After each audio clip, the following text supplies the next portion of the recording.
My name's Vernon Kells, 66 years old this past March. 35 years up on transmission towers gave me a taste for high vantage points and an instinct for measuring risk before making a move. I've been retired a decade, though my knees still complain from all the years I spent hanging off steel skeletons in wind that could skin a man's patience. I live in Stonemere now, a lake town that pretends it's quaint while quietly sharpening its elbows. Fishing clubs, yacht slips, summer rental money. People here measure respect in who nods to you at the hardware store. And the most dangerous place in town isn't out on the water. It's at the clubhouse of the Stonemere Angling Society. That's where the trouble started. I joined the society 15 years back, before my wife passed, and worked my way up to treasurer. I didn't chase the title. It came after years of showing up early to tournaments and keeping the books clean. But in April, Raymond Holt knew money from some tech windfall, waltzed in with his mirrored shades and leather boat shoes, talking about modernizing the club. He made sure to say the word modern in a way that meant mine. Raymond's boat was bigger than the dock could handle. He had a knack for being seen giving orders, and the patience of a gnat when others spoke. I tried to keep my distance, until one Thursday evening at the clubhouse when he slammed the folder onto the bar and announced he'd discovered a problem in our accounts. "This isn't an accusation, Vernon," he said, his smile tight enough to strangle a fly. "But there's a missing line item here. Last year's dock repair fund. Can you explain it? It was in the account, a fund we'd voted to postpone until the old pilings were truly shot. But I knew better than to explain myself over the sound of half the club leaning in. I told him I'd look into it, then left my pint half full and walked home in the drizzle, my shirt collar picking up the lake's damp smell. By Saturday, the whispering had started. In Stonemere, rumors travel faster than wind over whitecaps. Some nodded at me like nothing had changed. Others wouldn't meet my eyes. I found out how Raymond had done it the next week. He'd told people I'd moved the dock money without a vote. It was a lie, but a plausible one, because I'd once fronted emergency cash for the fish stocking when the bank transfer got hung up. The older members knew better, but the new crowd was thick in Raymond's pocket. What he didn't know was that I'd seen him, late one evening, slipping into the boathouse with a crate that wasn't on any delivery log.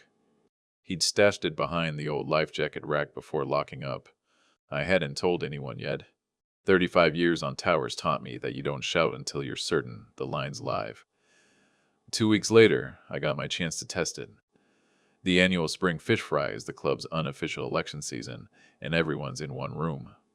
Raymond was holding court at the head table, making a show of ordering the caterer around.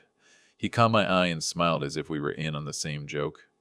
I spent most of the night leaning on the rail outside, sipping coffee and watching the reflections from the clubhouse lights jitter on the black water.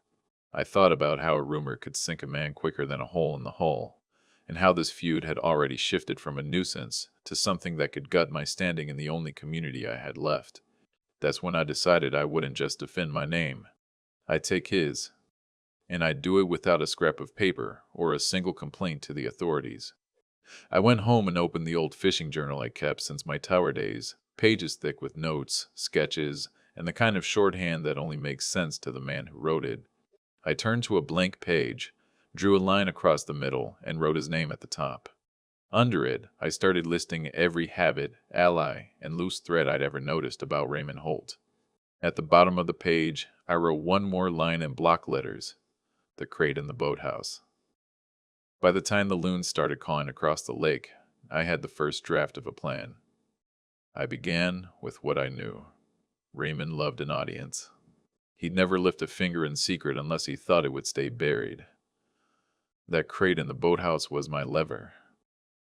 If I could work it into the light at the right moment, I could pry apart his alliances. Spring in Stonemere means early dawns, and I used them well. The club kept no cameras in the boathouse, just an old Yale lock that stuck on damp days. I still had a key from my treasurer days. One misty Tuesday, while the bass were jumping just beyond the reeds, I slipped inside. The crate was still there, under a tarp stiff with dust. I eased the lid up. Inside were half a dozen cases of imported whiskey, each bottle marked club property in black marker. Only we'd never bought imported whiskey. We served cheap Canadian at every function. My guess? He'd swap the good stuff into club stock to hide it, pouring the rot gut from members while skimming the real bottles to his friends and donors. I didn't take a bottle. I took something smaller, a torn strip of the tarp with a faint boot print in leg mud, size 12, same as the loafers he wore. Into my tackle box it went. The next move was bait. I told a few of the older members I'd found something interesting in the boathouse, but needed to confirm it. Not enough to start a story, just enough to make ears perk. Then I made sure one of them, Cal Dorsey, was in earshot of Raymond at the dock the next day. By Friday, Raymond's smile had tightened.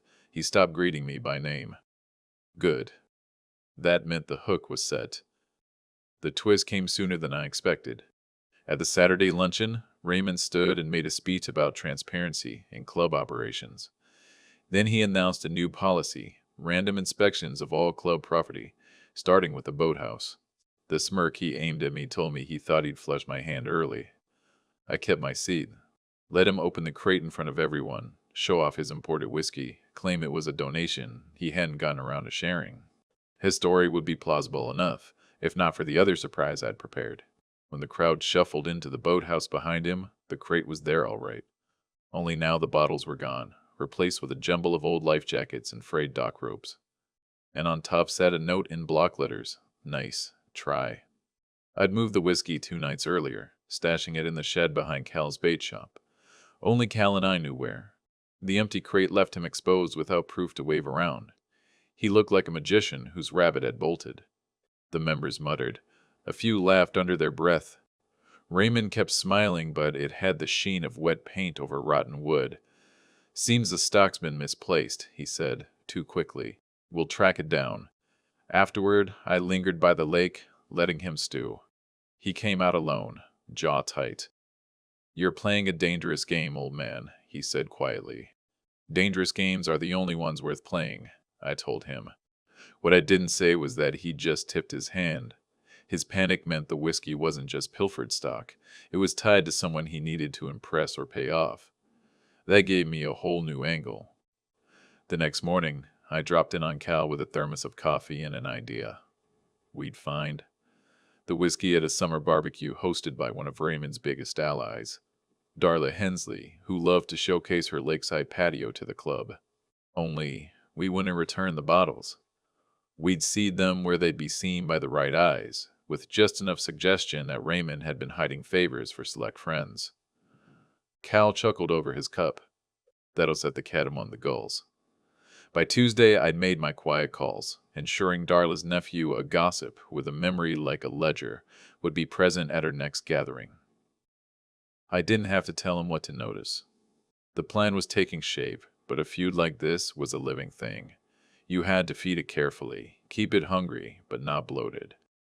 I was about to find out that Raymond wasn't above baiting his own hook. 3 days later, I found an envelope taped to my front door. Inside was a photograph of me, in the boathouse, lifting the tarp off that crate. No note, no signature, just the image.